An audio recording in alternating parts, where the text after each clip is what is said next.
Hi, everyone. While we're waiting for a few more folks to join, just wanted to make sure everybody can see this welcome screen. It indicates that participants are muted to begin the meeting, and please only unmute yourself if you've raised your hand and are called on to speak or you're on the agenda. If you'd like to speak at any point, please feel free to go to the participants tab, click on the gray raise hand button by your name. Please note that the everyone chat can be seen by everyone in this meeting, so please be thoughtful about your comments and questions that you place there, and try and avoid having sidebar conversations, especially while folks are presenting. We'll be sure to moderate both the chat and the raised hands throughout the meeting. There are a few of you who are dialing in by telephone. If you would like to make a comment or ask a question, you can alert us to that by dialing *9 on your keypad. Thanks. We'll get started here in a bit.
So good evening, everyone. This is Tracy Mcdermott. I'm your current board chair with Greater Parkhill, and welcome. And I really appreciate you taking the time to meet with us tonight. I know we have several things on the agenda, and I do see Officer Heidi Lewis on the call. And we usually start with some District 2 police updates. Sorry, Juan, I jumped the schedule on you. Heidi, are you there? Yeah, I'm here. Can you guys hear me? Yes. Perfect. I'm going to go ahead and start. And Lana, forgive me. I didn't realize what order we were in. I'll get back to you. Okay, well, Happy New Year, everyone. Thank you for having me. I see a lot of familiar faces, but for those who don't know, my name is Officer Heidi Lewis, and I am one of the community resource officers for District 2. So I'll start with stats. Parkhill is down in crime overall, about 13.825% between precinct 221 and 222. Last month, we saw 42 theft from motor vehicle cases and 30 auto thefts, which is still down from previous months. But as I always say, please do not leave valuables in your car. District 2 is the only district left with clubs, the steering wheel immobilizer devices.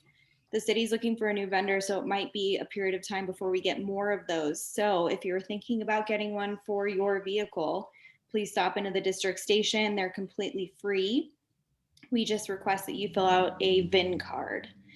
And then wrapping up stats, we are seeing a slight uptick in business robberies and criminal mischief. I wanted to address something. I've gotten several emails and calls about the officer-involved shooting at 11th and Monaco last week. Although it's still under investigation, I can't release a ton of details. What I will say is that it was a home invasion turned carjacking. There were 2 victims, 1 deceased. The suspect was apprehended during the carjacking and is now deceased. The officer is okay and is now in the reintegration program. We have a new outreach case coordinator, Sarah Andres. She was originally scheduled to attend tonight's meeting with me, but she's feeling a bit under the weather, so she'll attend the next meeting and talk about her role within the district.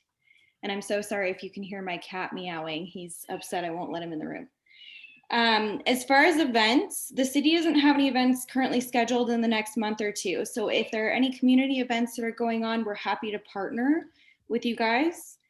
And then we have an abundance of food donated from We Don't Waste, and we want to get it out into the community. The warehouse is full. So we're ready to take the Compassion Cruiser out and donate food to anyone in need. We'll accommodate any requests. And if we don't get any requests, we'll start planning our own handouts. So keep an eye out for those. I'll notify all of you guys. I always push for SEPTEDs. SEPTEDs are crime prevention through environmental design. 2020 was a really popular year for SEPTEDs. I've done more last year than I ever have, and I'm looking to continue that streak. It's for businesses and residences. And basically it's just an evaluation of your business or your home. And I'll come out in it and look at your hard perimeter and your interior and give you tips and tricks for how to keep your home or business safe and secure. And then one last thing, I'll keep it brief. If you guys ever want to hear from a specific unit or department, I'm happy to invite a guest speaker with me. This isn't something that I've offered before, but it's something that I think everyone can benefit from. So if you want to hear from, communications, aka 911 dispatch, or the domestic violence unit, the Metro Auto Theft Task Force, Denver Fire, or EMS, just let me know and I will get a guest speaker for the next meeting. So at this point, I'll open it up for questions if there are any.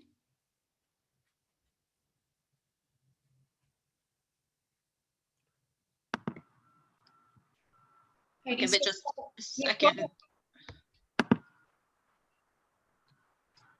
Somebody was about to speak. Oh, sorry. I was gonna say I don't see any raised hands or comments in the chat.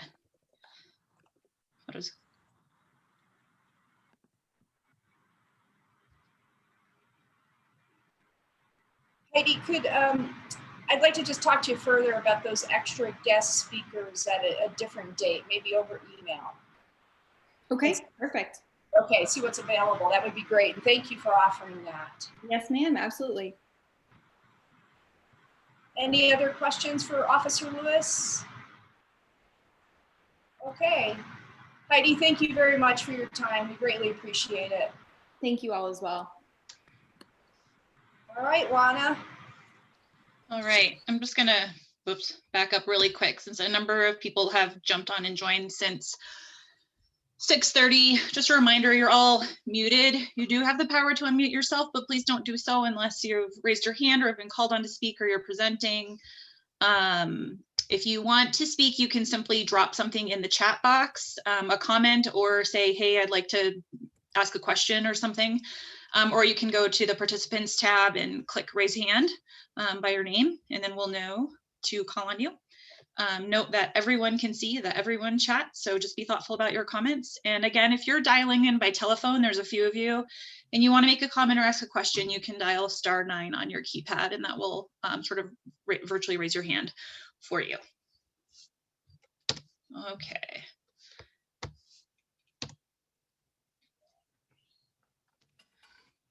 So community update for GPHC. Happy New Year, everybody.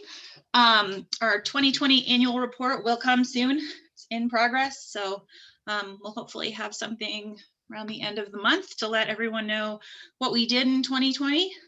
This is sort of a little housekeeping note. We've had some issues with some phishing emails coming from me, specifically from GPHC. So just wanted to kind of alert everyone that that has been an issue.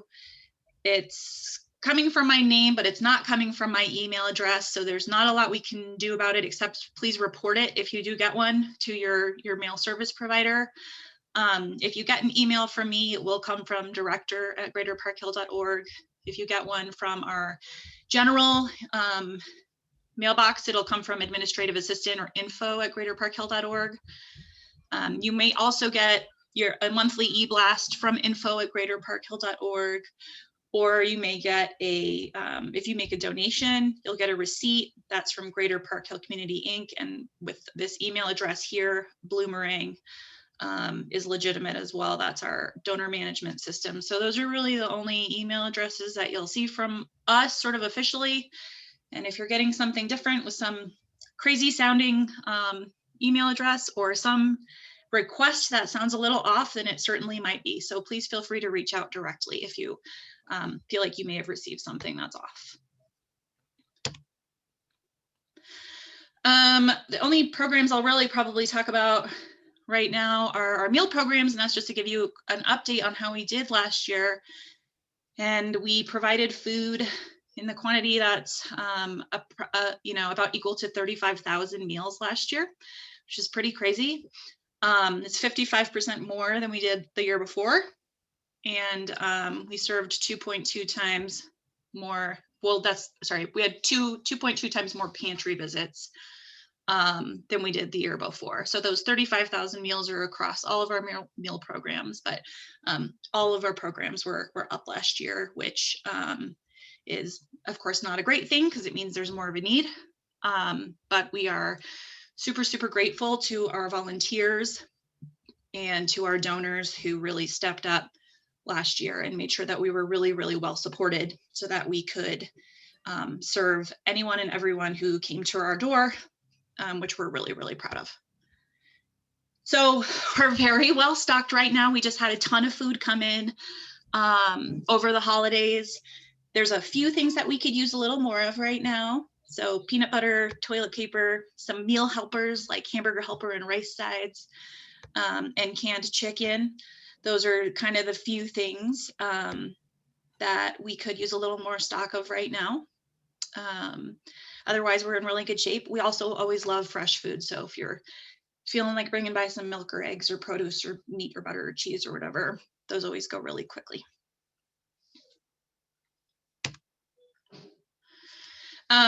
Our garden walk team, excuse me, created a really beautiful calendar that they were selling towards the end of last year as sort of a holiday gift.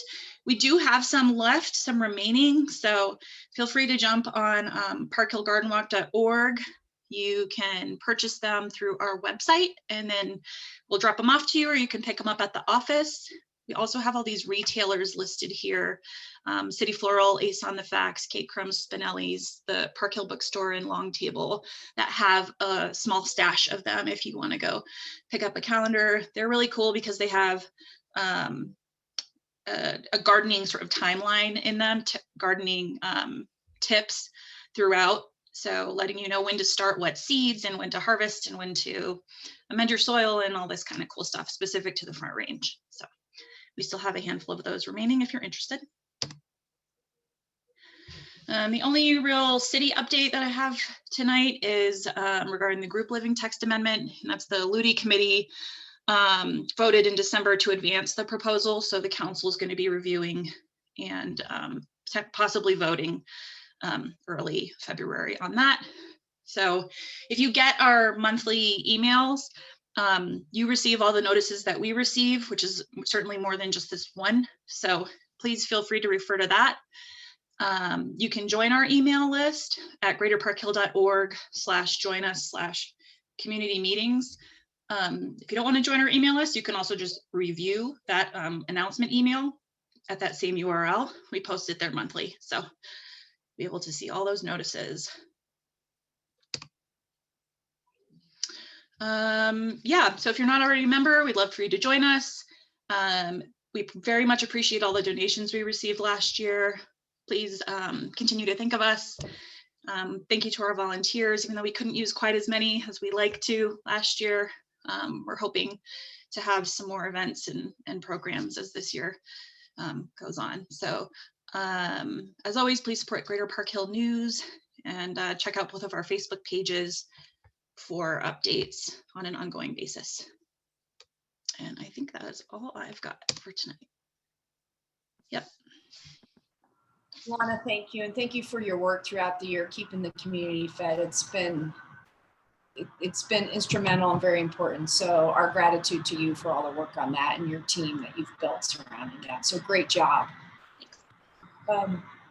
So we're going to move on. So Sarah Gallagher, I see you're here, and we've got a zoning request. I believe you're presenting this evening, correct? Yes, thank you. Okay. And I think you sent slides. So Lana, do you have control of those? You're on mute. Sorry, I just stopped my share. So Sarah, you should be able to go ahead and screen share slides. Okay, I didn't realize I was going to share, so let me see if I can pull it up really Oh, sorry. If you don't have to. You certainly Okay. don't have to. Okay, If you just want to talk, that's fine too. I okay. didn't see I didn't know if you had a presentation or not. Thank you. I appreciate it. Thank you to everyone for allowing us to make this presentation. My name's Sarah Gallagher, and this is my husband, Matt Gallagher. We are the owners of 1753 Cherry Street, and we have lived here since 2009. We are asking the board for a letter of support for a proposed addition that we would like to build, and essentially popping the top of our home. And we are not in compliance with the current zoning laws in the design that we have proposed. And so we wanted to present that and hopefully gain your support in that design. So as I said, we bought our home in 2009 and our home was built in 1930. So our goal is now to enlarge our home to accommodate the family that we've grown here. We looked at several different options for expanding our home and chose to expand upwards for a variety of reasons. One of the main being that we have a large tree that is old and we love it and fairly close to the home. So we wouldn't be able to expand out the back without damaging or probably threatening the life of that tree. So that's not a great option for us. So going up made the most sense. Our home, and when it was built in 1930, it's only 2 feet from the property line on the north setback. So we're very close to the property line, and the code for that was written many decades later that the setback needs to be 5 feet. The design that we are proposing is to have our house be built straight up above our existing footprint. So we would not increase the footprint of our home and instead just put a second level right on top of the existing level. But because our home is close to the property line, again, that is not within code. That would be impeding 3 feet into the 5-foot setback that is currently zoning code for building. So I also want to note that on our block here between 17th and 18th on Cherry Street, we are one of 2 homes that are 1-story homes. So our desire in expanding our home and popping the top is to be most consistent with the neighborhood. And we really want to preserve the character of our home. We love our old home. We didn't want to scrape it, though we did look at that option. We really want to keep it as it is and not expand into the lot any further. So of all of ourselves and the other home, all the other homes are 2 levels and they are all built directly up. So we feel that if we had to bump in our house so that the second level was bumped in, that it would look like an obvious pop top and not be consistent with the architecture of the neighborhood. In addition, all of our neighbors have signed in support of this design plan that we proposed to the city. And we are not impeding on the bulk plane in any way. This is the only variance that we are requesting. So we are not trying to build a massive house. In fact, the walls on the upstairs of the home would be 4.5 feet high at the outermost limits. And so we want a specific layout, but we are not trying to get the most home on this lot by not expanding the footprint any further. So we love our home. We love the character. We hope that we will be able to move forward with this renovation. And we thank you for your consideration of support to our proposal. Sarah, I'm sorry, I missed your husband's name. Yeah, so my name's Matt. Matt, first of all, thank you for coming. We greatly appreciate it. And I also greatly appreciate you guys getting the material to us or opening up that discussion soon. So thank you. Heather's here, who is your district rep. I'm going to let her speak a minute and then we'll just open the floor for questions. Yeah, so Sarah and Matt, again, thanks for coming and being able to talk about the proposed project.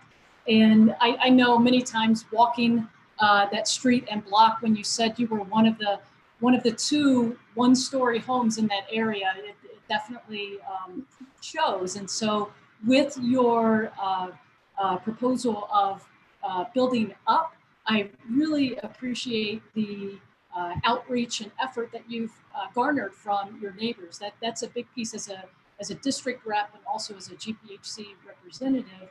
That's a key piece that I look at when these are coming forward to the board. And to hear that your neighbors support it just makes it an easier case for me to say, I am definitely supportive and behind, and definitely would say, as the district rep, I would be willing to propose that GPHC does write a letter to support your efforts here. And the other piece that I just want to note that other people may not have been able to walk that block and see, what you are also proposing is very much in pattern and rhythm with the other homes on the block. So, again, I really appreciate your all's effort and the work that you've put into this project, and I can't wait to see the end product. So I just wanted to share my thoughts with you as your district rep, and I'll turn it over for folks that may have questions specific to you. Thank you. Thank you. Are there questions? It's not so much a question, but just a sort of statement. I noticed your neighbor to the north, where the variance is 1757 Cherry Street, and they're fine with what you're doing, correct? They are, yes. And to me, what always is most important is whatever the change is, the neighbor it's affecting, if they're cool with it, I think we should be pretty understanding and supportive of any variances at that point. So the neighbor you're affecting is fine with it. I'm fine with it too then. Thank you. Are there other questions or comments for Matt and Sarah? I'll just add one piece then, well, maybe people are thinking of a question, is fortunately there's still a fairly large gap between our home and the home to the north that was put in the documentation. So her home is already 2 levels and there are still 12 feet between our home. So even though we are very close to our property line, fortunately she has a little distance there. So it doesn't make our houses too close together. So it still sort of fits with the neighborhood look. Great, thank you. Are there other comments? Maria has her hand up. Okay. Go ahead, Maria. Oops, I think I just unmuted Amy instead. There we go. I read your materials and thank you so much for the detail. I agree with Heather. It's really important what you've done to reach out to your neighbors on all sides and get their consent, because some people, have light and shade and issues, and apparently your neighbors don't. I'm just curious, how many square feet are you adding to your 1-story home? So our current footprint is 1,300 on the main level. And so we're keeping that same footprint on the second level. So it would be an additional 1,300, but because of the bulk plane, the walls are very low. So it's not really a usable 1,300 on the upstairs. It's probably closer to 1,000 square feet. I see. So you're going to have 2,600 square feet like I do in my house, but part of it's going to be under the eaves, sort of. Mm-hmm. Yeah. Thank you very much. Thank you.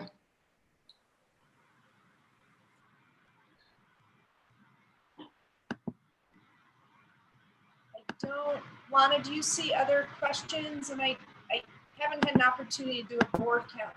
No, I haven't. There's no other hands raised or comments, and we do have this on the agenda in terms of voting under the board portion. So if you want to do it then, we can do our counts and all of that.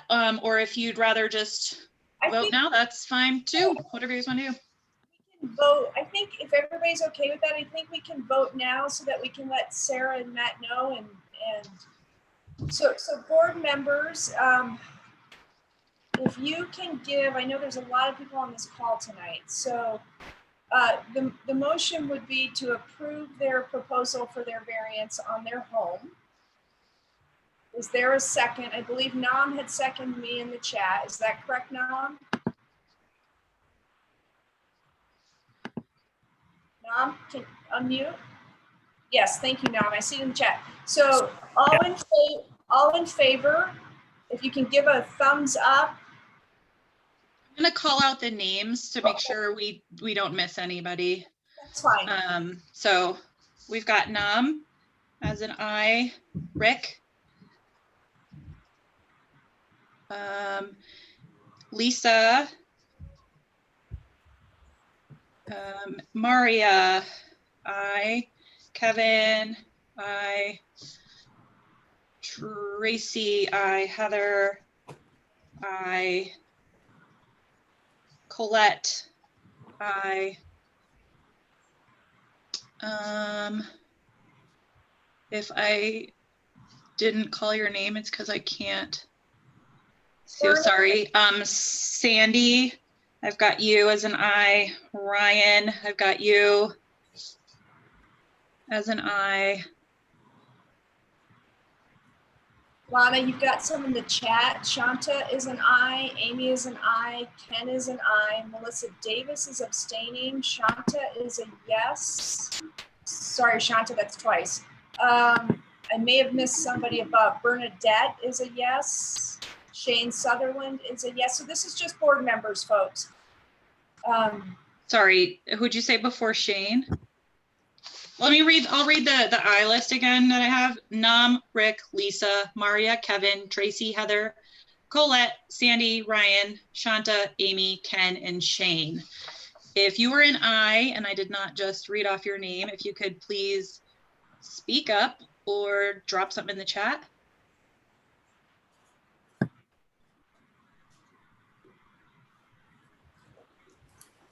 Okay.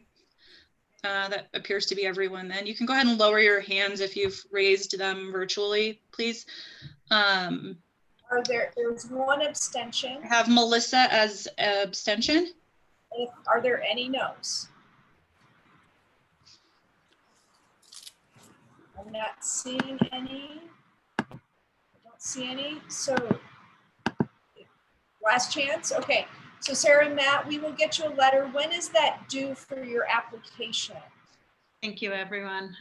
Our hearing is the 12th of January. Okay. So next week. So I will work with Bernadette to get a letter to you guys in support of your request.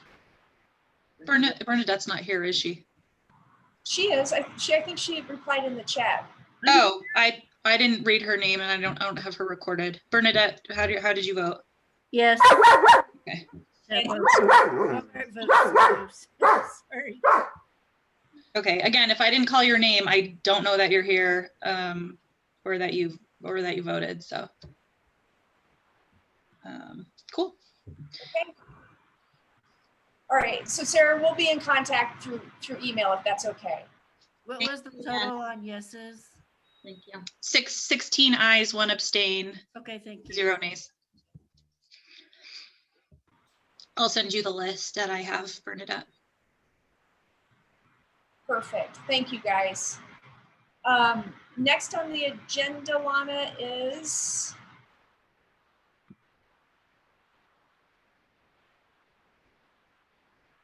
okay. So the Courtney, Livingston, and David Gaspers, are you both here?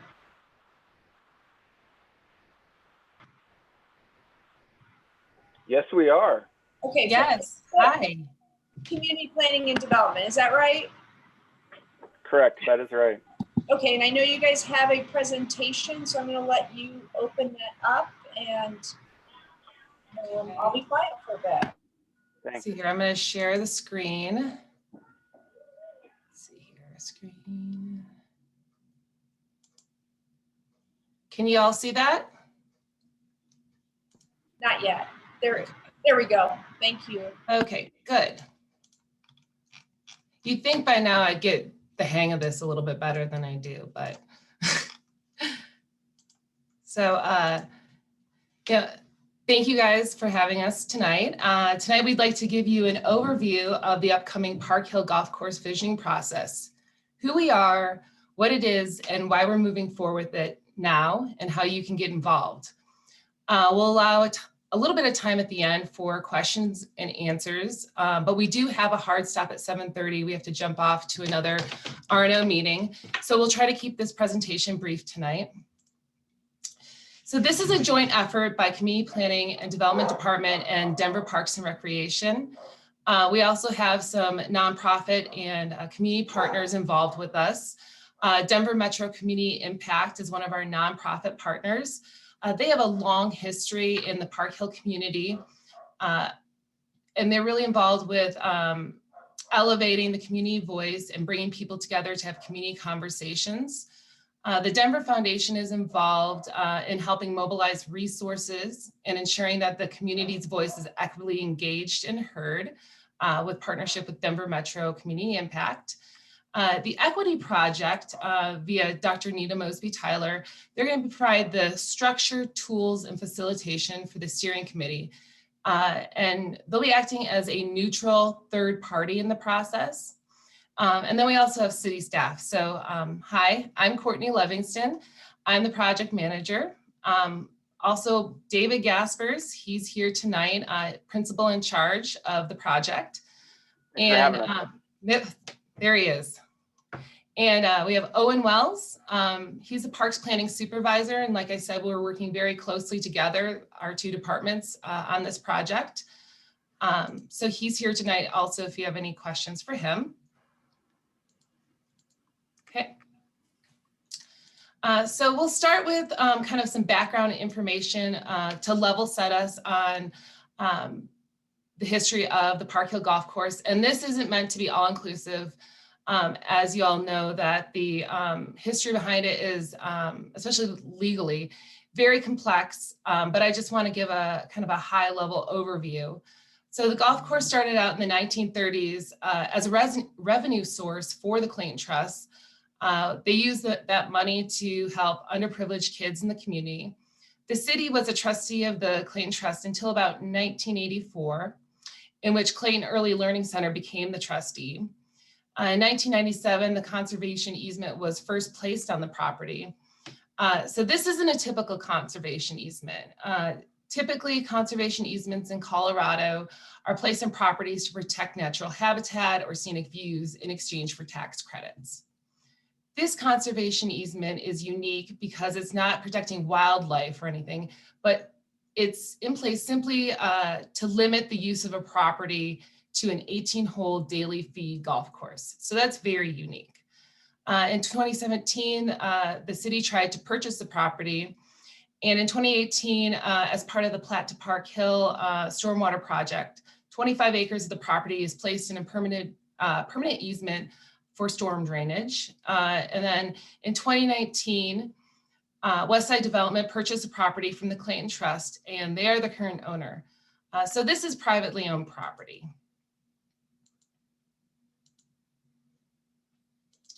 So we have an opportunity now to have a community conversation of what the future should be for this property. And this is a visioning process right now. We're not moving into a small area planning process quite yet because we don't have a predetermined outcome. All options are on the table for discussion with the community. So what's possible? Possible outcomes of this visioning process. Well, resumption of an 18-hole private golf course is one option. Another option, park and open space in order that the city would need to purchase, and we'd still need to lift that conservation easement, even for parks and open space. Another option is a large, some development of the site with a large public community-sized park and open space. That would be resident-led direction on what, how much, and where. And we have, the opportunity to explore things like community needs and neighborhood services, grocery, bank, space for youth activities. But really, there's a possible outcome that could be a better designed open space and some space for some of these community serving uses. What's not possible? Development of the property without any parks or open space. That is completely off the table. Okay, let's see here. And so, you know, we're looking at things like to determine that vision, we're wanting to have a robust community conversation grounded in equity. We'll be listening to community and doing a lot of outreach and opportunities for you to have your voice heard.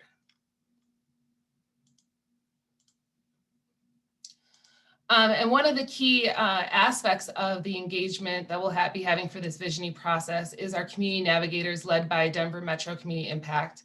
So we're having residents from the surrounding area engaging with other residents and having community conversations.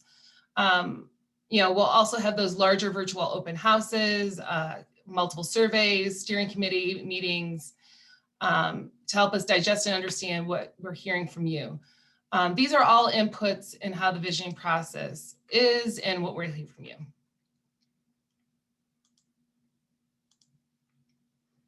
Yep. Oh, so I'm sorry, moving forward to, we're talking about inputs here. So we talked about the community navigators. We'll have options for neighborhood meetings, community open houses, surveys, mailed and online, and we'll also have monthly steering committee meetings, and all of those are inputs on how we are going to determine the direction for the community's vision and how we'll get clarity on that to move to a small area plan process. So why now? With the property being purchased by Westside, we now have the opportunity to set a resident-led vision about the future of this property. The city's priorities for the property and the city's priority for the property and for the neighborhood surrounding the property have always been high quality parks and open space and extensive community input and engagement. So this process will ensure that we'll have both. Additionally, we have an existing easement on the property that restricts the use to an 18-hole daily fee golf course. So an adopted small area plan would be the only way we can contemplate anything other than golf, even all open space and park. Without a community-led vision, the property can only be a golf course. So now is the time for us to, because we have an opportunity to achieve quality parks and open space, for us to have this community conversation.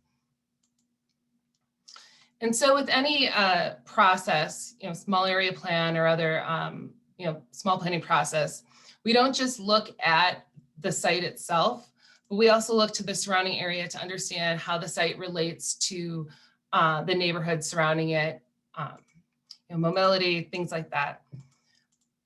And so, you know, next steps, we want to talk about how you guys can get engaged. And we were talking about those different inputs, like we have upcoming surveys. Also, we'll be deploying the community navigators. Our first steering committee is tentatively scheduled for February 9th. And you'll be able to watch that first meeting online. You'll also be able to go online and sign up for the project email list. You'll receive notifications of surveys, community workshops, opportunities to weigh in. So there's a lot of opportunities and things that you can do to get involved. Sorry, I try to keep it brief because I know that we have a hard stop at 7:30 and we want to allow time for you guys to ask questions of us today. Ilana, I know there's some questions in the chat, and I'm sure some people will want to ask questions verbally. Yeah. Do you want me to just start with the chat questions, and we'll go from there? I'll keep an eye out for raised hands too. Yep. Perfect. I'm going to do the same. Thank you. The first question was from Shane Murphy. It says, "How are we notified of these?" And I'm not 100% sure what that was referring to. But well, yeah. So, like I said, I think the best thing to do is to sign up for the email list. Also, the website will be listing. You know, we'll have those opportunities available on the website. So I would say that the best thing you can do now to stay in the loop is to sign up for the project email list. Awesome. Is the intent that the visioning process be fully wrapped up before a small area plan process begins? Well, I think that if we go back to this right here, so we need to get clarity on the community's vision.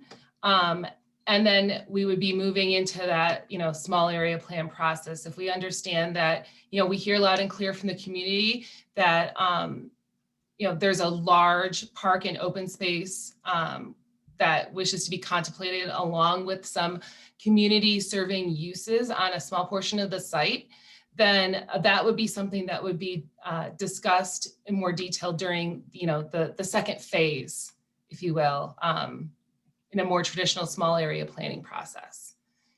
David, do you want to chime in at all?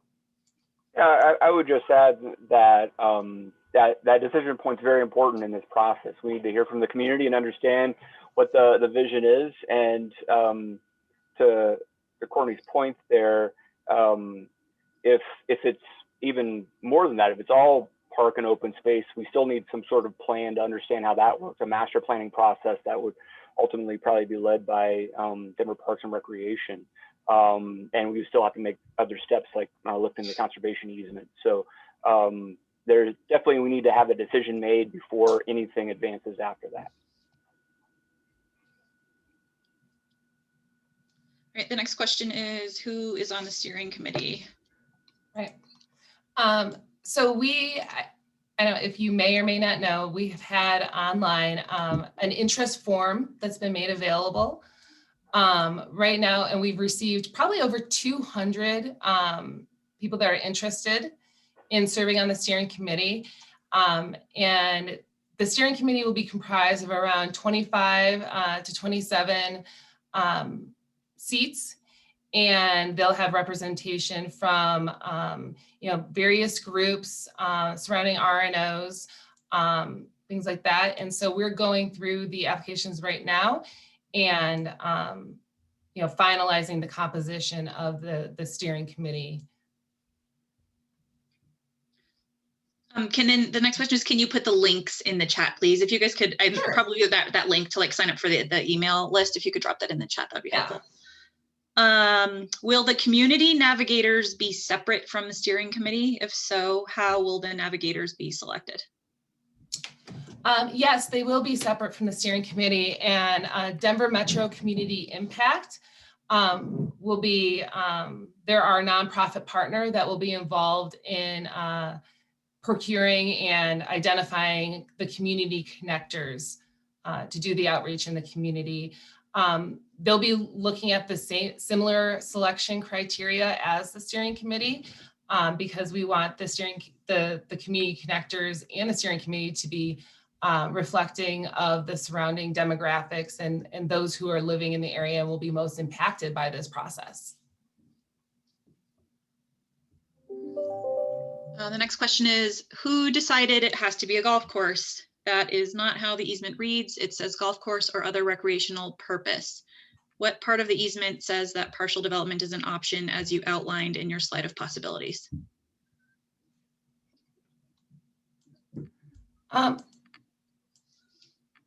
David, do you want to take that? Yeah, absolutely. Yeah, I mean, the easement, as our city attorneys have told us, limits the use to a daily fee 18-hole public golf course. And so even though there's other language in that conservation easement, that's still limiting the use of the golf course. And so that's what we're working under. I can put in the chat some frequently asked questions answers that is on the website. I just also linked to the website there, but I can just give you direct links to those answers because obviously Courtney and I aren't the land use lawyers here in the room. Mm-hmm. The next comment I think is sort of along similar lines, but why talk about developing a property that can't be developed per Colorado law and a perpetual conservation easement? Yeah, I think that. Yep. Oh, go ahead, Courtney. No, go for it. Oh, it's very related there, right? I mean, I think there's the idea of having a decision on the vision is really important. And obviously, there has been opinions expressed that it should be parks and open space. And again, with the interpretation of the conservation easement that it limits currently to a golf course, if we do want to see quality park and open space, I think we need to go through this visioning process to identify and really make sure the community is in support of that, and then make the necessary steps. Will Greater Parkhill have a representative and alternate on the, sorry, it's just my fingers jumped, on the steering committee as it has requested? And I know the answer to this, but I'll let you guys respond. Yes. And we've communicated with Greater Parkhill of all the folks who indicated they had some sort of affiliation on the interest form with the Greater Parkhill RNO. And we'd like for you guys to discuss amongst yourself who you would like to represent your RNO on the steering committee, and then let us know. Great, thanks, Courtney. I'm gonna go, Shanta, you've had your hand up, so you wanna go ahead and ask your question?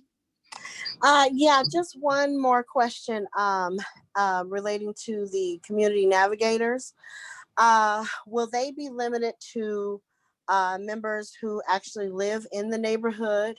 And also, will they be limited to members who have no financial or business interest in the outcome of the development?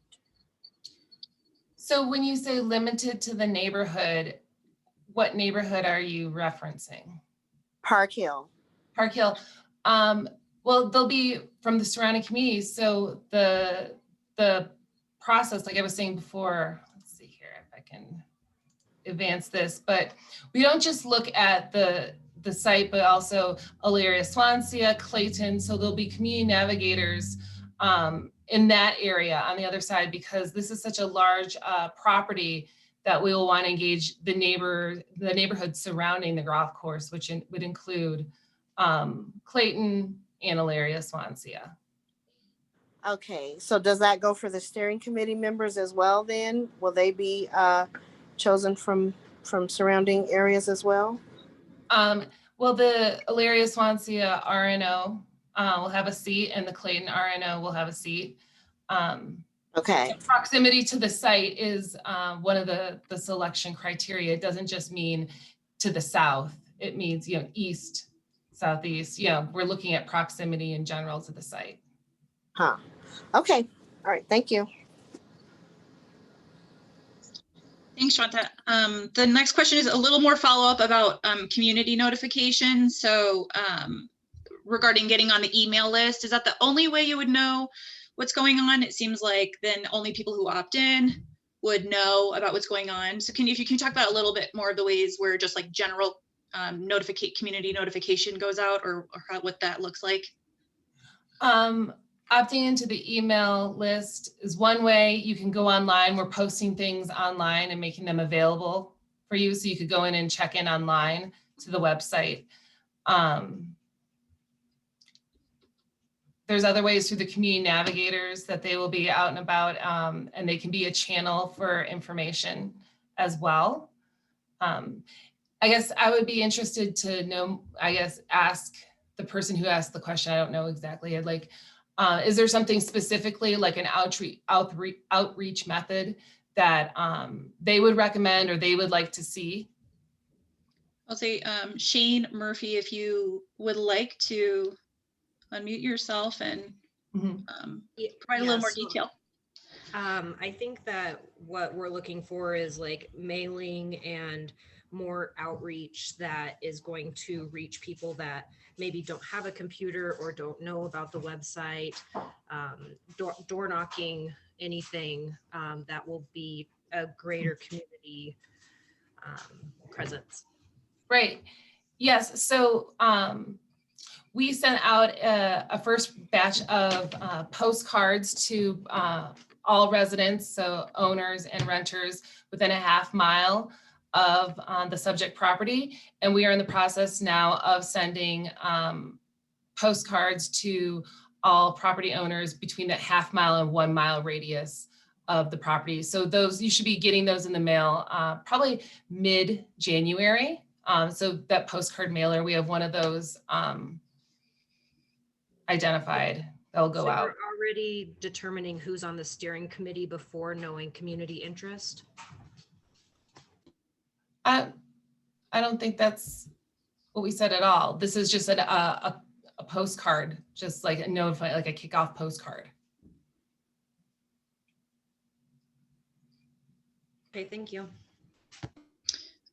Michael Cosnet, if you want to unmute yourself and ask your question. Yes, thank you very much. I'm raising a question about the procedure for getting public health and medical input on this development process. I think that I'm a physician who specializes in environmental and public health. I'm on the faculty at the Colorado School of Public Health and the School of Medicine at Anschutz Medical Campus, and I've been a resident of Parkhill for 25 years. I believe that there are fundamental and significant public health issues involved in the decision as to how to develop or not develop or to work on this land.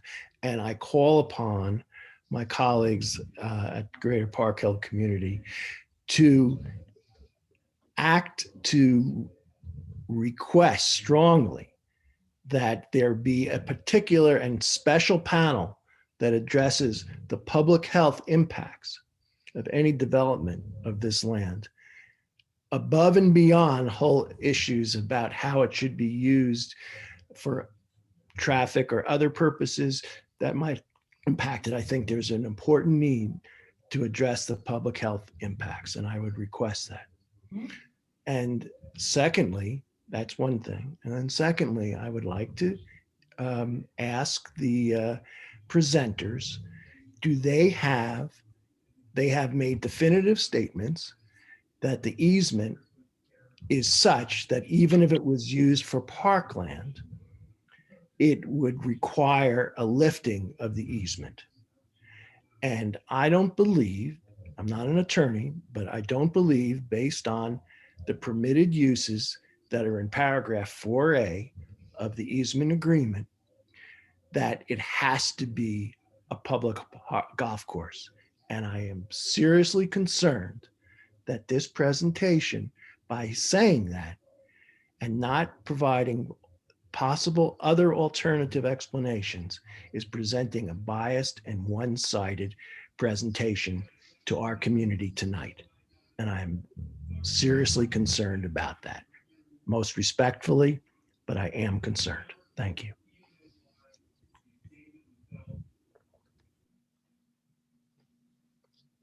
Did you hear me, or was I muted the whole time? No, that was fine, Michael. If I could just quickly respond to that last bit, and I totally understand that perspective. Again, I just want to reiterate that Courtney and I are communicating our understanding of the easement based off of information from the city's attorney's office, nothing more, nothing less. So I totally understand your different perspective and your different interpretation. You said you weren't a land use lawyer, and neither are we. So if it felt like it's intentional that way, we're just working off of that premise. I understand there's others have different interpretations. I can't really speak to that. So that's why, I suppose. And thank you for that clarification.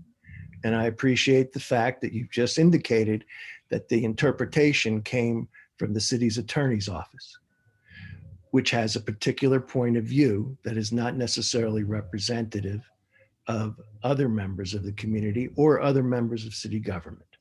So I think where there are issues of subjective interpretation for various things in the future, and where there are differing opinions, I would request that you present both sides or different opinions that may be possible as these discussions move forward. But we'll take that under advisement and discuss that with the city's attorney's office on what we can do. Thank you, sir. Thank you. Brenda asks, are the nonprofit partners under contract for this work? If so, are those contracts public? They are under contract. Are you talking about the Denver Metro community impact, not the equity? Yeah, the nonprofit partners. Nonprofit, okay. Yes, they are, and I believe we can make that public, right, David? I mean, Yeah, I would think so. We just finalized it right before the new year, so right. as long as we can get that information to you. But yeah, it was contracts were signed. It's a agreement between the Denver Foundation, DMCI, and the city in a partnership. Great, thanks. We'll follow up with you guys to see how we can obtain that information in the future. What other options in Northeast Parkhill have been reviewed for areas that could support grocery stores, businesses, and housing that are already zoned for those purposes? I don't believe we've done that, detailed evaluation yet. Yeah, besides previous planning efforts, for example, around the 40th and Colorado station that was included in the Alaria Swanson plan, and that would be probably the most recent planning effort that examined those type of opportunities. But nothing in specific beyond that, I would say. So I think it is an opportunity to look outside of, if you look at the map that Courtney's shown, we do want to look at outside of just the property itself at a high level. The next question is, how many visioning sessions are planned, and with how many CBOs, NPOs, and RNOs? All the acronyms. Right. The community open houses, is that the, I guess? Visioning sessions. Yeah, I'm not sure if the visioning sessions, I don't know if they're referring to the steering committee or to like more community meetings, but maybe you can touch on both. Right. Well, right now we have, the community navigators are going to be hosting small kind of group meetings, and I think they'll be virtually, and they'll be having those at least, residents engaging other residents, around 8 of them in this first phase. And then we have the kind of the larger community-wide workshop or community-owned houses scheduled for, tentatively around on May this year. So there's a lot of opportunities to do these group conversations. Yeah, I think just to add, I think James Roy is trying to get at least 16 of those community conversations with the Navigators over the next couple of months. And then to Courtney's point, we'll have Dr. Tyler help us facilitate public meetings, up to 4 of them potentially. We haven't coursed all that out. We're trying to be flexible and responsive to how the process is working. And then obviously the monthly steering committee meetings. Right. We do have 7:30, and we do need to get over to another RNO. So we really do appreciate all the great questions, and hopefully we gave you some good answers. Thank you guys. What we'll do is we've got probably 15 to 20 more questions in the chat. So if it's okay with you, I will copy those, send them to you guys, request a response, and then we can send those out to all the meeting attendees that were here tonight, if that works for you. Yes, thank you Awesome. very much. We really appreciate your time. Thank you. Thank you. So if you're on this meeting and you still have remaining questions, please do drop them into the chat. I'll make sure that they get to Courtney and David for answers. And then if you're on this meeting, you registered, so we have your email address, so we will make sure you get the responses. I'll also include all the links that were dropped into the chat as well. Great. And if there's other questions, if you don't have them in the chat, you can always email us at, is it info@greaterparkhill.org, Lana? And we can info@greaterparkhill.org or director@greaterparkhill.org. And yeah, we're happy to add questions if you think of them later tonight or tomorrow or whatever. Absolutely. And I see that it's open floor comments and announcements from the community. And so we can open that up if people have questions. You can unmute yourself or you can put it in the chat box.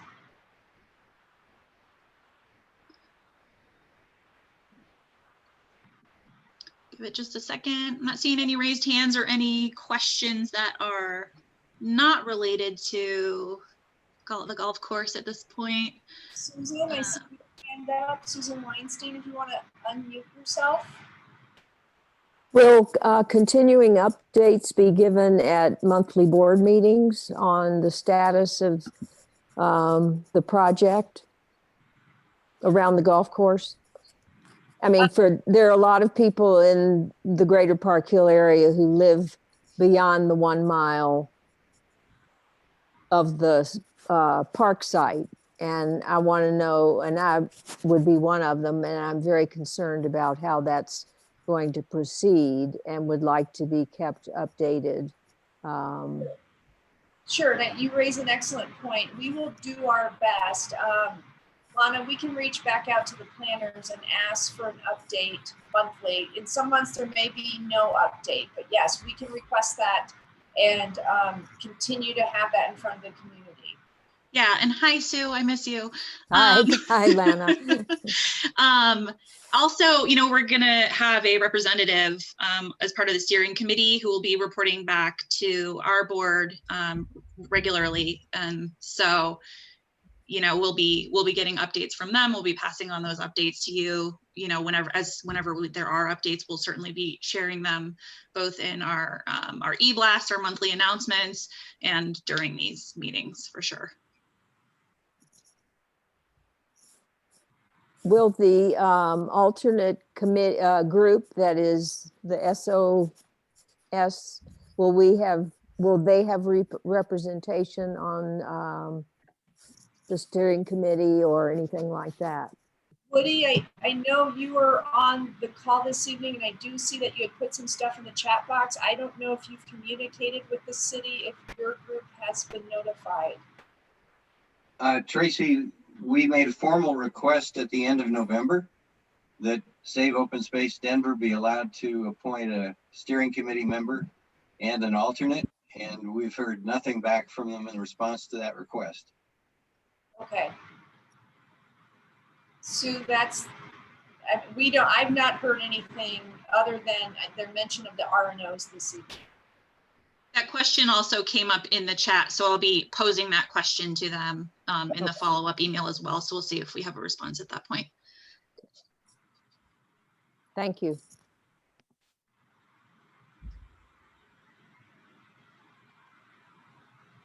Any other announcements from community members or general questions?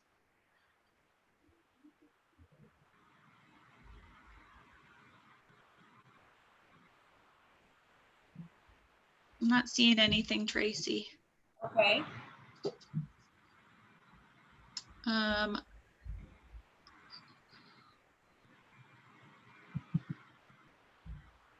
Yeah. Whoops.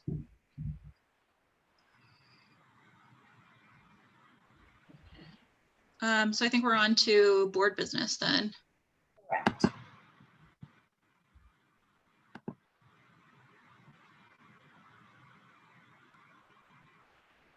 So we've got August, September, November minutes that would have been sent to all board members, and I'm hoping everybody has reviewed them.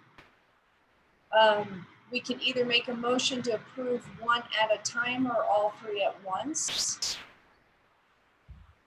So board members, you could unmute yourself. Let's see. It says the November minutes are missing a second on one of the motions. Bernadette, I don't know if you can hear me. Amy, was that the one where it's possible that we didn't record it?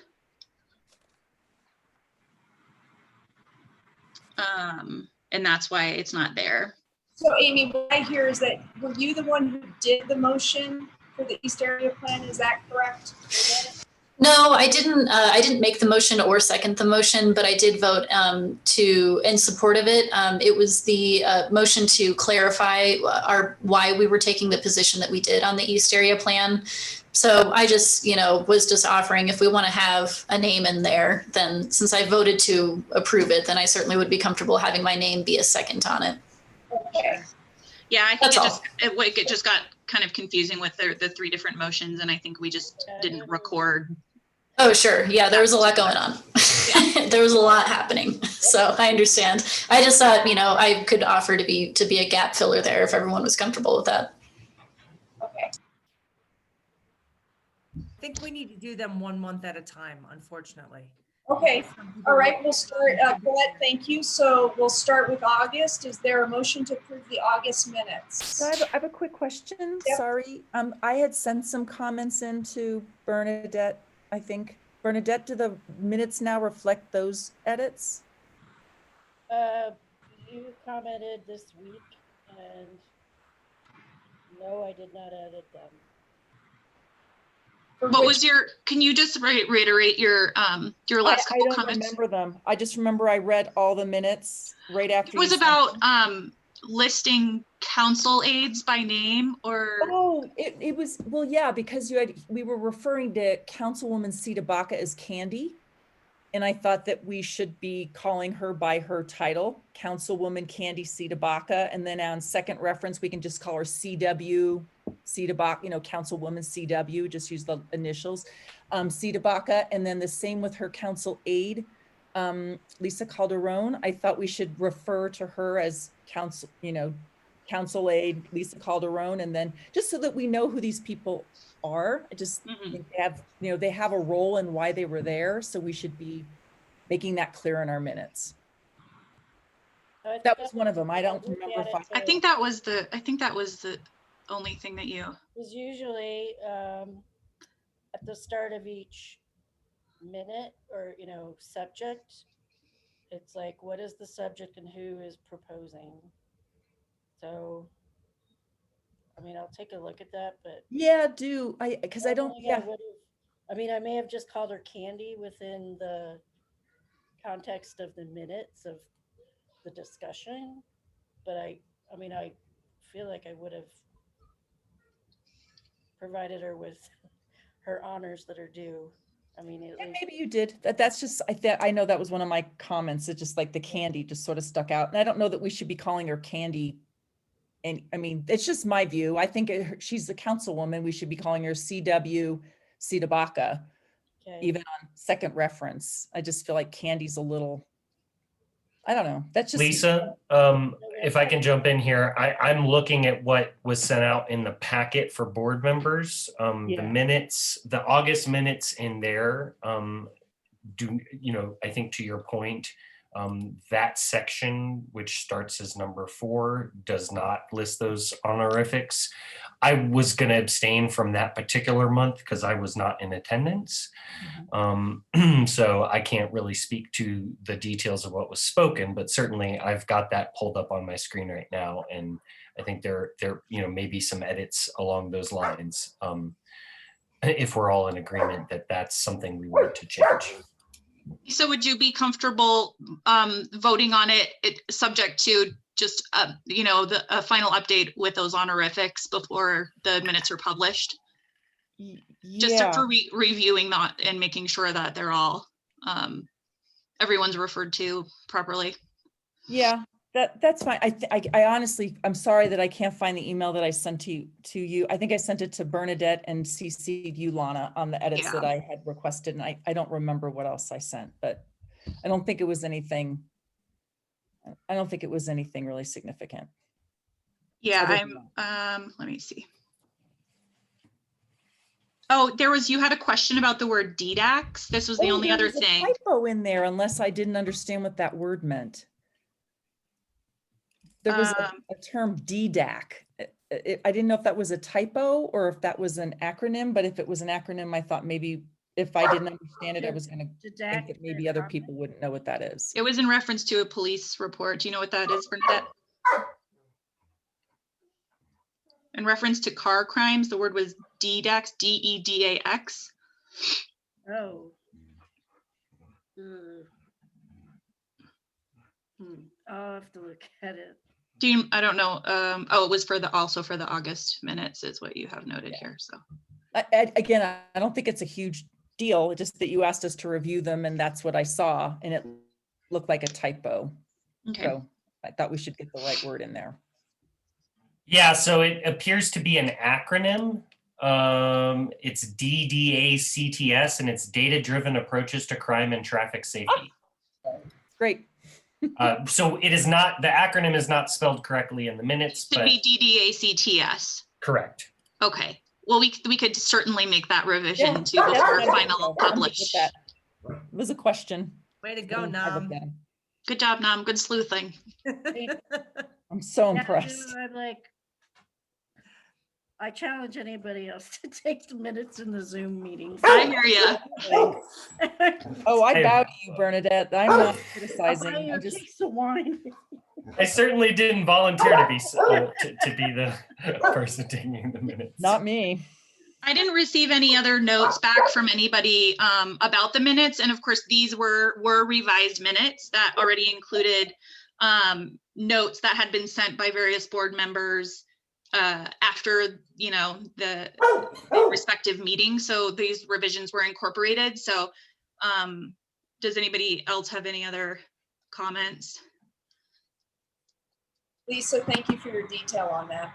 Yeah, good eye, Lisa. You think you want to thank me for that? No. Listen to me now and thank me later. That's right. All right, so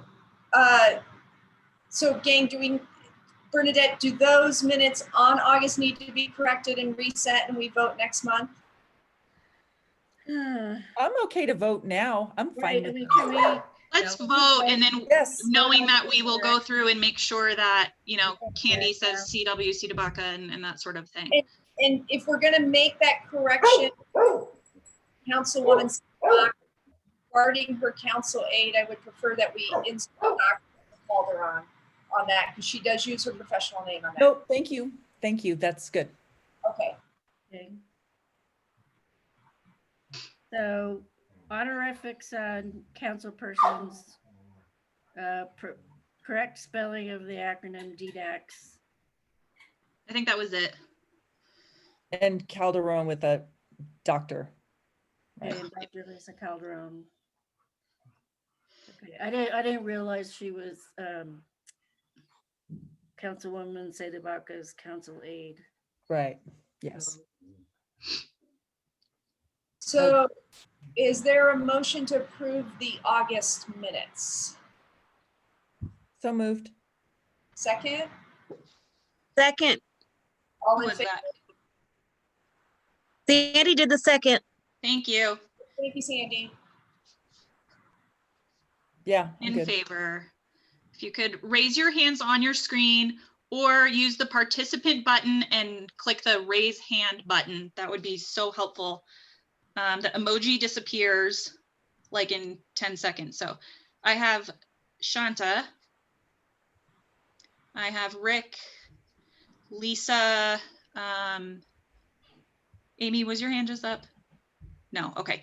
Maria, I have Kevin, Tracy, Heather, Colette, Shane, it looks like your hand's up, yes? Okay, it's kind of off the screen, it's slightly off the screen. Melissa, Sandy, I've got your second. Ken, did I miss anybody? Yeah, Shanta and I have our hands raised in the participants.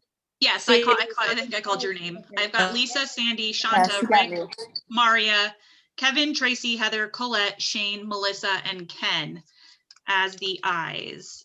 If I did not, oh, and Bernadette. And if I did not just say your name, then I missed you. Okay, you can lower your hands, please. Okay, we will move on to September. Wait. Sorry. That was only 13. Let's see, 1, 2, 3, 4, 5, I abstain. That was only No, 13, so there must be a few abstentions. There it is. We've got Nam and Amy Harris. Nom, Amy, any And other Ryan. abstentions? Ryan. And Ryan, okay. And that's everybody, I believe, so, or unless there's any nays. Great. This is tedious, y'all, sorry. Moving on. Dogs hate it too. September. My dogs are barking because. Concerns with the September minutes. So moved, or, yeah. I make a motion to approve the September minutes. Thank you, Nam. Is there a second? Second. Okay. Paulette. Those in favor? I've got Ryan. I've got Sandy. I've got Bernadette. I've got Shanta. I've got Rick. I've got Lisa. I've got Maria, Kevin, Tracy, Heather, Colette, Bernadette, I think I already said you. I've got Shane. I've got Melissa. I'm going to read that list back one more time. I've got Nam, Colette, Ryan, Sandy, Bernadette, Shanta, Rick, Lisa, Maria, Kevin, Tracy, Heather, Shane, Melissa. Did I miss anybody? Ooh, we're getting better at this. 1, 2, 3, 4, 5, 6, 7, 8, 9, 10, 11, 12. That was 14 abstentions. In the chat box, Amy abstained from September. Oh, right. Amy, you weren't on the board yet, were you, at that point? So that makes sense. Amy, and any other abstentions? There should be one more person. Oh, Or Ken did. Ken Burdett. Awesome. Thanks. Thank you. All right. We good, Lana? We'll move on to October. November. Yeah, we don't have minutes from October because it was the. Oh, thank you. So November. Yeah. And were there corrections on November that needed to be done? Just maybe writing in another name for that motion to clarify, to have a second, which if you like, you can write in my name. I didn't actually make the motion, but unless somebody here remembers who did, since I voted to support it, I feel okay about being the second. Okay. I don't have anybody typing up for the second, so I think if everybody's okay, we will add Amy's name for the second on the motion to the minutes. Thank you, Amy. Any other concerns? Okay, approval of the minutes. Is there a motion? I'll move to approve them. Thanks, Colette. Is there a second? Second. Okay, all in favor, just go ahead. Who was, sorry, who was the second? Maria. Thank you. Sorry, Lana. That's okay. I just hear like voices from everywhere. Okay, hands up. I've got Shanta. I've got Nam. Oops, I just wrote Mom. Nam. I've got Rick. I've got Lisa, Amy, Maria, I've got you, Kevin, Tracy, Heather, Colette, Bernadette, Shane, Melissa, Sandy, Ken, Ryan. So one more time, that's Colette, Maria, Shanta, Nam, Rick, Lisa, Amy, Kevin, Tracy, Heather, Bernadette, Shane, Melissa, Sandy, Ken, and Ryan.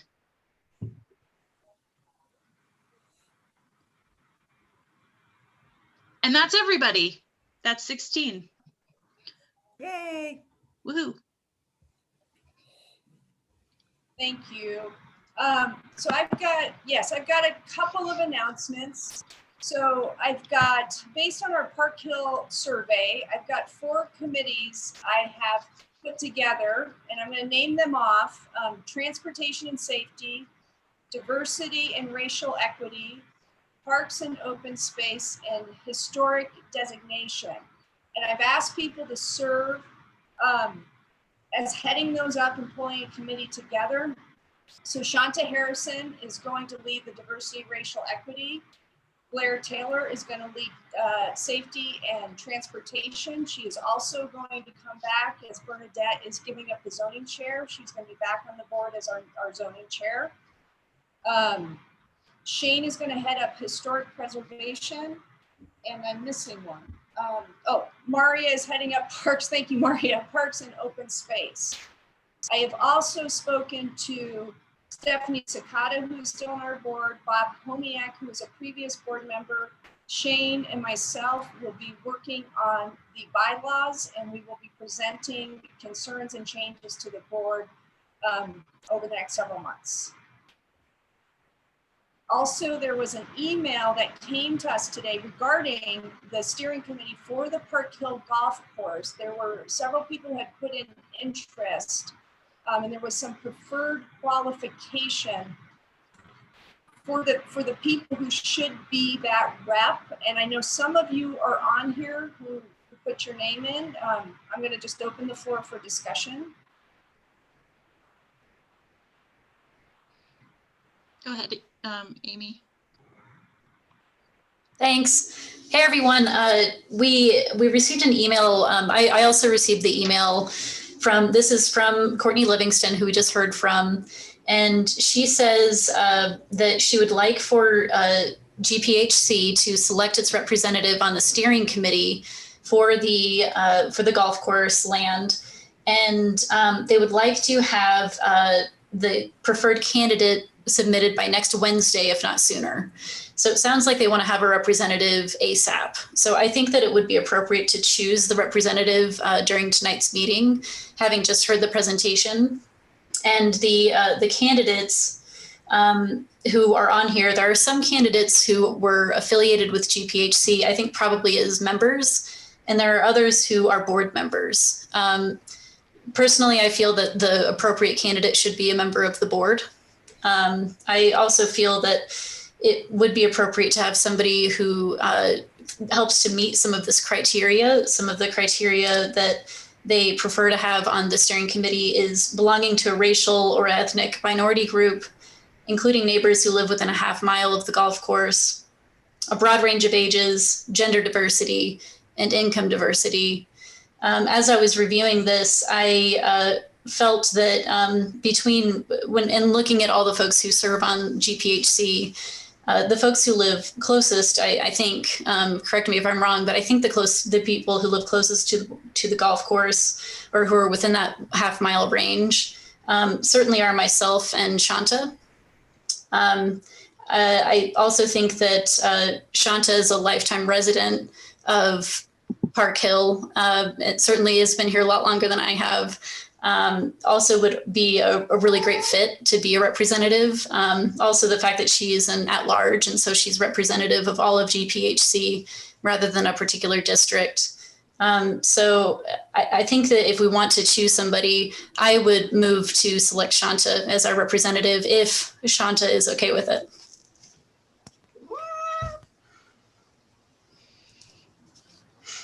Sorry, I was muted. I heard a woo.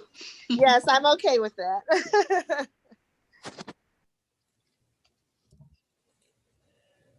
Amy, can we designate an alternative as well? This is a pretty big assignment, actually. And if Shanta can't make a meeting, maybe you would be willing to serve as alternate.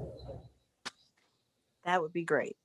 I think that there are, let's see, in the email, and maybe we should share this email. I don't think everybody on the board received it. Lana, did you receive it? It went to me and Tracy. This email just came through today, you guys, too, like this afternoon.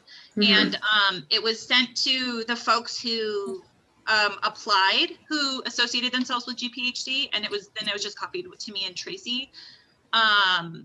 They did indicate that right now they're focusing on getting the committee sort of set, and then they'll look at alternates. But I certainly think that we could recommend to them who are like first and alternate choices would be from GPHC. I think that would be appropriate. I think we would be glad if we did that, because this steering committee is going to be a lot of work.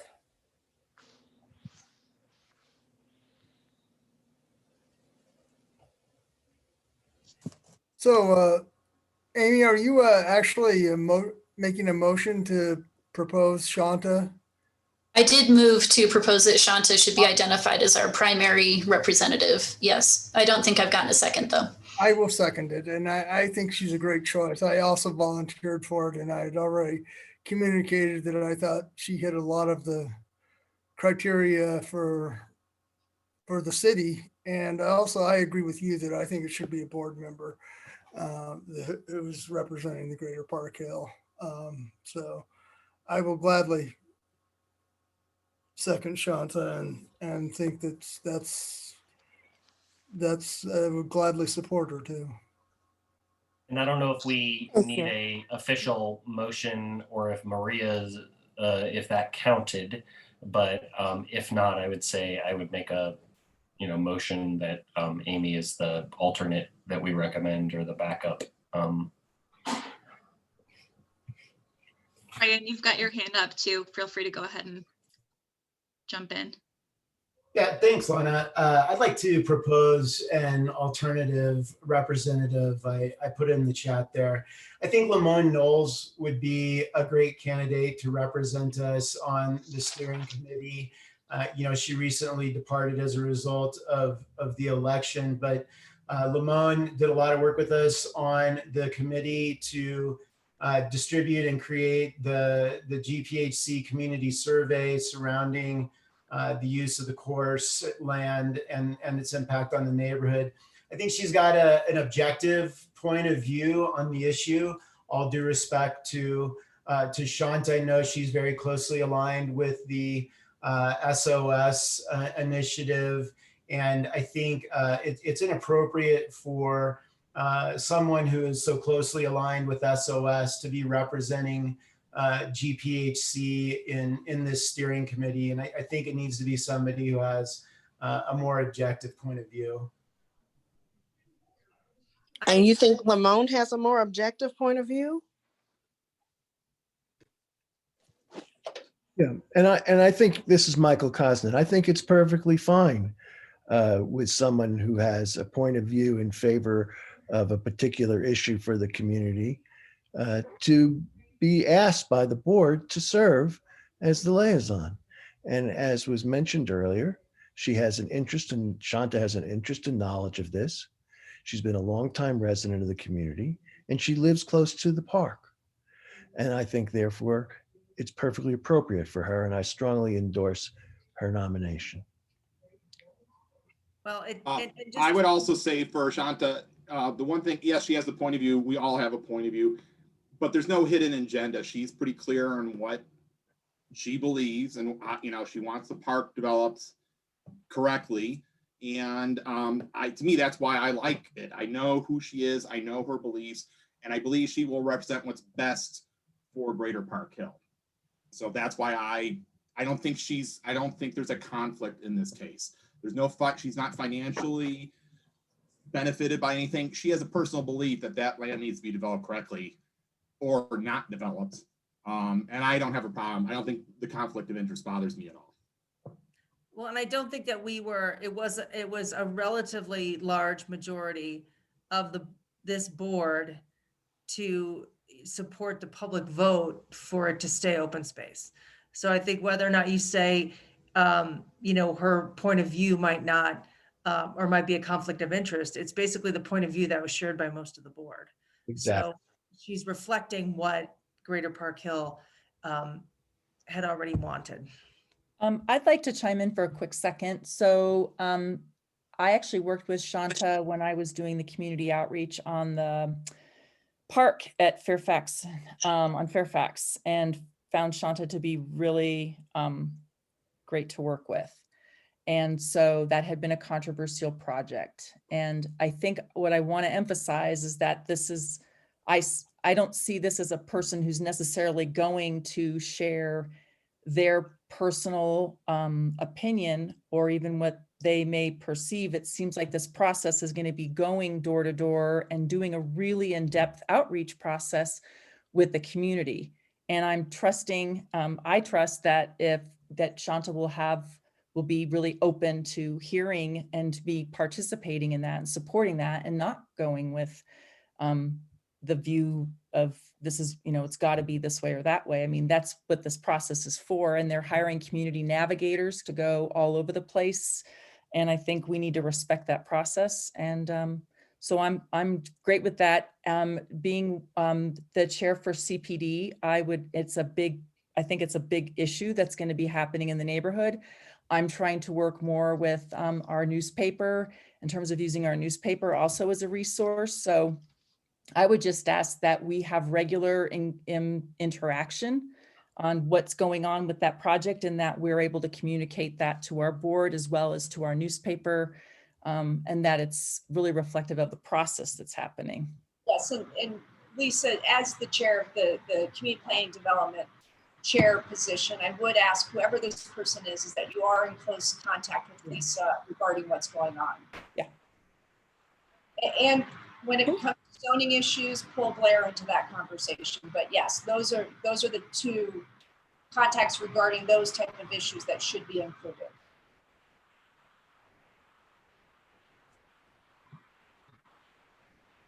Is there further? Oh, go ahead. Oh, go ahead, Sandy. Okay. So, I just wanted to add in support of both Amy and Shanta that unlike myself, I know for a fact that both Shanta and Amy have been involved in conversations with people who are members of the Smart Growth Initiative, that are highly respected by what might be viewed as the opposition to SOS. And so I'm highly in support of them, but I'm just a little curious about who else was on that list.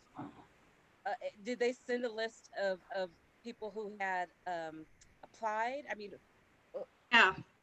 Do you want me to read it? Yeah, I can pull it up really quick. Maybe. Yes, I got it. Okay, they sent us 20 names for folks that had applied and indicated that they were affiliated with Greater Parkhill. And that list is Tara Bannon Williamson, Rachel Durham, Lakeisha Benford, Crystal Bernert, Harry Doby, Amy Harris, Shanta Harrison, Noah Stout, Rick Medrick, Elaine Granata, Meg Kaylee, Stephanie Siner, Lamone Knowles, Ryan Hunter, Lisa Zoller, Sean Smith, Pastor Dell Phillips, Shane Sutherland, Justin Petaccio, and then there was one more. Oh no, that was it. Actually, I think I said Rachel's name already. I thought there was 20. There was 19. Did I say Rachel Durham already? Yeah, okay, there were 19. Oh, thanks, Amy. She just dropped it right in the chat. That was much easier.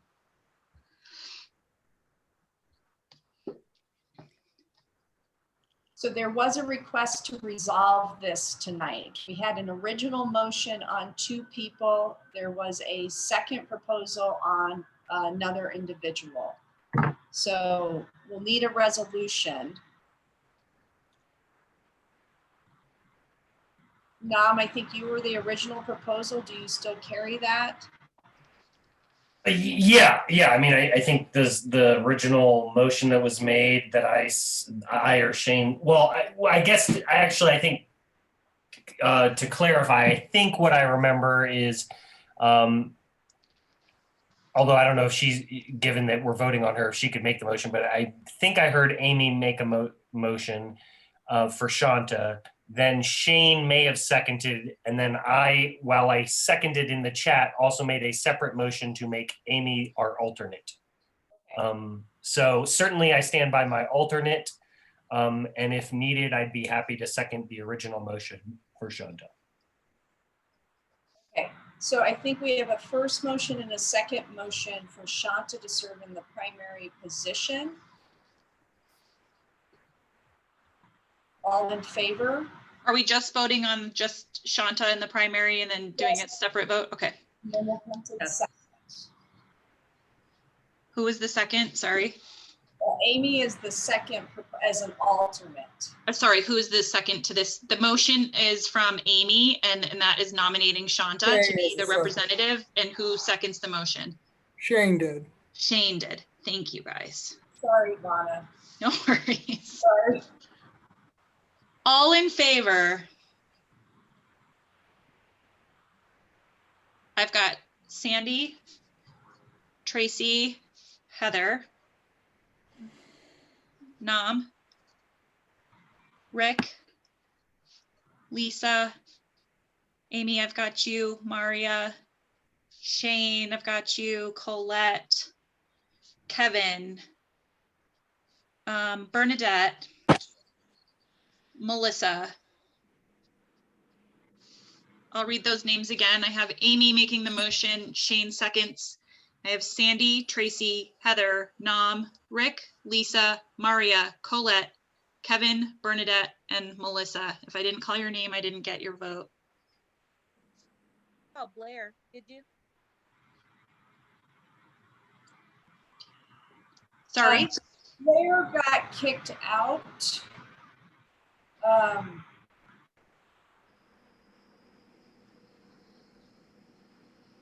I see Blair's hand raised. Was she noticed? Blair did send me a text in support of Shanta and Amy. She is trying to get back in. Who are we talking about? You put it in the chat too, it looks like. Blair. Blair. Oh, Blair. sorry. I can. Oh, Blair. Oh, Blair's voting too. Okay. Sorry, I got kicked out of the meeting and I had to come back. Okay. So that's 14 ayes. Any abstentions? If you already voted, please lower your hand now, because now you're voting twice. Thank you. Okay. So sorry. Any abstentions?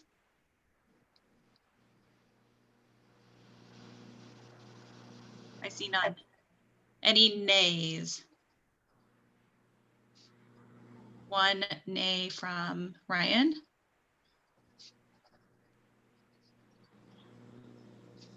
So that brings us to 15. So we may have lost a couple. Oh, like I'm seeing, sorry, Ken, I just saw your chat that you voted yes. So that brings us to 15, 16. I think we're still short a person, but maybe someone left. Okay. Okay, and then regarding the alternate, who was carrying and who's second? So I think I made them perfect. Sorry, what just happened? Oh, I was just reiterating that I think I made the original motion. It sounds like we just got a second. Great. Who was the second? Shanta. Thank you. Okay. All in favor of Amy as our selected alternate. Okay. We've got Nam, Shanta, Sandy, Tracy, Heather, Rick, Lisa, Amy, Maria, Shane, Colette, Kevin, Bernadette, Melissa, Blair,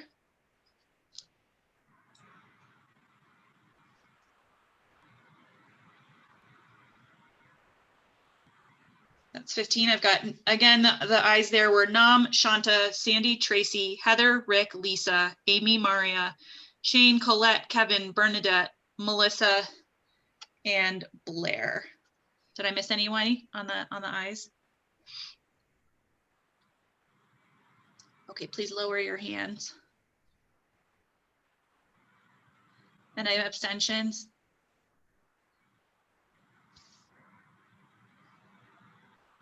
And any no's? One no. All right.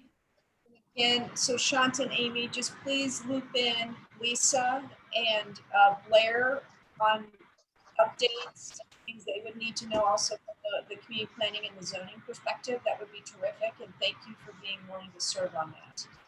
Thank you so much for your support, everyone. I really appreciate it. And I will do my best to represent GPHC well. Thank you very, very much. Thank you, Shanta. It's in the loop, please. Most definitely. One thing about this whole parkland thing, because this is such a big issue, is there a way we could go and maybe dedicate a page of our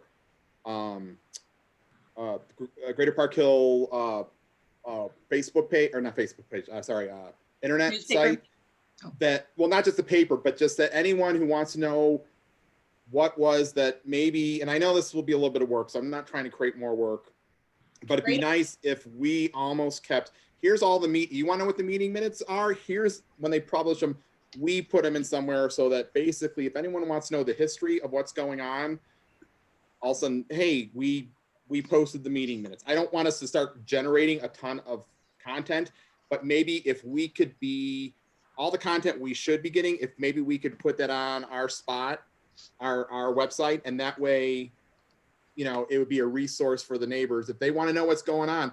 Wait, what, didn't they say something a year ago in a meeting? Well, there's the meeting minutes for someone to look. I just would like this to be as open to the public as possible so everyone knows what's going on. And it's easy for people to do research if they want to go back.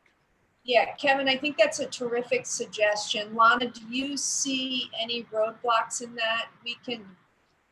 Will commit to being the person that makes the uploads and the updates. If Shanta and or Amy and or Lisa or a combination of whomever is sort of leading this project for us can feed me the information, so I don't have to hunt for it every week or month or whatever. So those of you who are like really in the loop, if you could just feed me the updates, I can absolutely add a web page to our website and keep it updated. Definitely. Okay. Kevin, that's terrific. Thank you, Lana. Thank you. Thank you, Lana. Thank you, the whole team, for doing this. This is awesome. Yeah, it'll be a lot of work, but. Yeah, that's why it'll be good to have a sort of a team of people keeping an eye on it.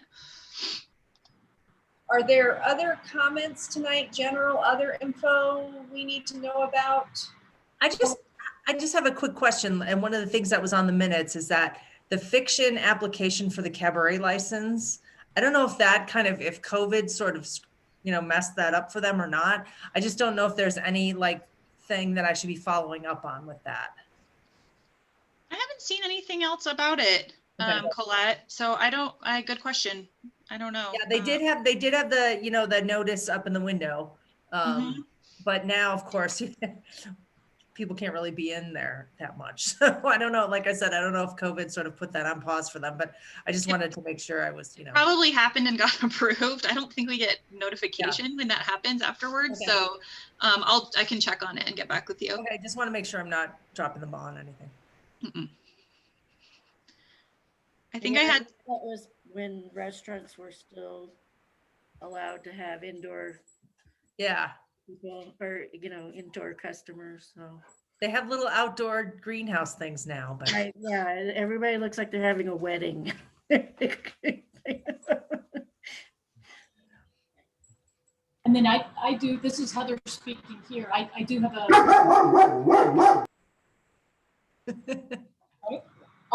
And so first, wanted to just first of all, congratulate everyone, not only on the board, but Lana, the newspaper crew, and Ruth, who is the assistant in the office, for really doing a great job in holding to what we wound up doing for the pandemic budget. And where we are with the 2021 budget is we're still pulling together some information and some details, and we are in 2021 headed in this year with the notion of the pandemic budget again. However, we are adjusting in some areas because of what I would say the under budgeting maybe and or under anticipation in some areas that we absolutely did an incredible job of having a larger budget line, but more importantly, when Lana was talking about the food bank and the other events that happened, she and crew did a great job of managing through that budget. As you heard it, what was it, 2.2 times the amount of people. So the food pantry, along with the donations and that line item, just were incredible, and it was nicely managed through 2020. So as I stated, we're gathering more information and data, and we will present back to the board along the lines of a pandemic budget, because we are still in pandemic, and we don't really have a foreseeable end date on that. So I just want to bring that to everyone's attention and just basically say more to come regarding the budget. Don't forget, we have our board retreat on January 21st in the evening. We'll get an agenda out to you guys, and then Lana, I'm going to work with you just for a standing thing, maybe. And board, please weigh in on this. Maybe every other month to meet on some bigger topics, or it could be quarterly. But if you guys don't mind, just shoot me an email on your thoughts on that, and then we will get a standing meeting on the calendar throughout the rest of the year. Is there anything else anybody would like to talk about? If not, I will give you back time of your evening. I just want to take a 1 second. So a little while ago, NAM reached out to myself and to Lisa about a micro grant opportunity to help make our neighborhoods more walkable and, get people out there moving. And, at first I was like, oh yeah, what we can do is we can talk to the board and see what the board thinks. And Lisa said, just no, that's going to take too long and you're putting too much thought into it. Just go for it. Just apply for something. And I said, well, God, you're right, Lisa, I'm just going to go for it. So I got a $200 micro grant to help shovel sidewalks the next time that we have a snowfall. So I just wanted to mention that because I would sure love some volunteers to help me with that effort. Probably it'll just be maybe one event or two events, and I would be supplying ice melt and shovels to anyone who doesn't have a shovel. But I'll email about this too, but I just wanted to shout out to Nam and Lisa for the empowerment to go for it. And I am going to concentrate it in around Northeast Parkhill because that was the application I did. So if you're interested in being part of a snow shoveling effort for, like an hour, I'll get you a cup of coffee. We'll take some pictures. It'll be fun. Then just send me an email and I'll put my email in the chat. Thanks. Hey, Amy, have you ever thought about for that doing sort of a sign up thing? So my son, who is young, and if there's an older couple or older person within a couple blocks, it snows, all of a sudden he's assigned to that. He'll hate getting up early to do it, but once he gets out, he'll be fine with it. If you're interested in doing anything like that, I think that could be successful, because I think there's a lot of kids who'd be willing to do it, or more importantly, there's a lot of parents who will push their children to do it. And that's because that's the way it was when I grew up. You went and you shoveled your neighbor's sidewalks. The older people in your neighborhood, your parents didn't even ask you. You just knew if you went and got a shovel, you went over and shoveled Mrs. Rosemary's lawn or yard or sidewalk, because that's just what you did. It'd be nice as a community if we could get back to doing that a little bit more. I have no problem going over and doing a couple sidewalks in my neighborhood if there are elderly people who can't, or someone even with a broken leg, maybe. They don't have to be elderly. But there are neighbors who need help and it's physically not really feasible for them.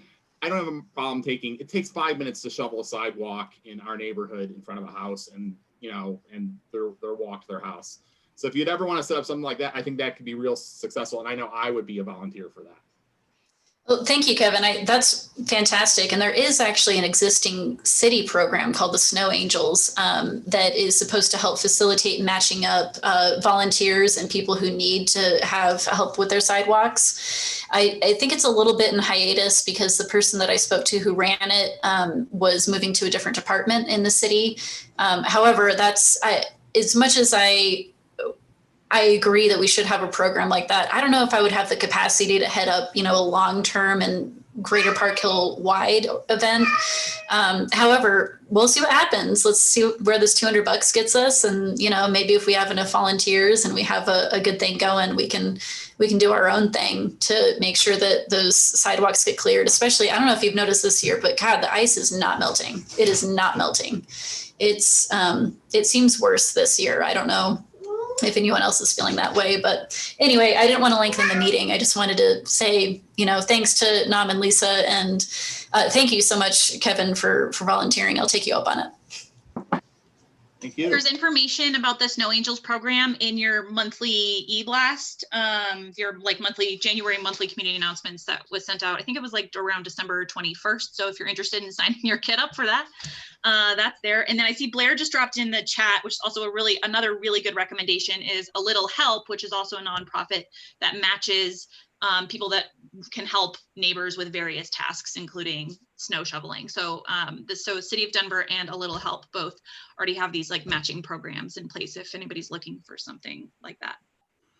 And yeah, and I think that's a good idea that maybe this can grow into a bigger program because there are people in need regarding this issue. And I just want to point out, everybody who joined tonight, thank you for showing up for this meeting. I love seeing people get involved in their community. And after yesterday's event, please be safe out there and smart.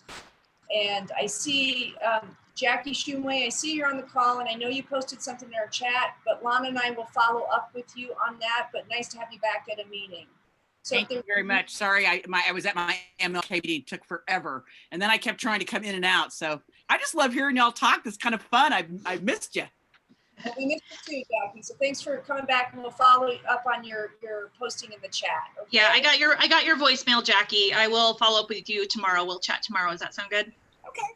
That's great. Thank you. And Happy New Year, everyone, and be safe. And we'll Hey, Tracy, it's Sandy. Before you go, what's up with this board retreat on the 21st? Can you give us some details or insight? Oh, I'm sorry. Have we not sent it out yet, Lana?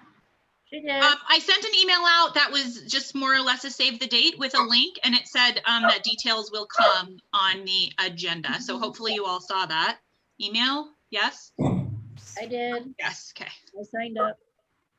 So you haven't, an agenda has not been sent to you all yet, but it was the same date. Yep, sorry to interrupt you, Lana. Sandy, it'll be a deeper dive into some of the things we're talking about and concerned about. So, and setting a tone for the rest of the year. Okay, thanks. Good night. Good night.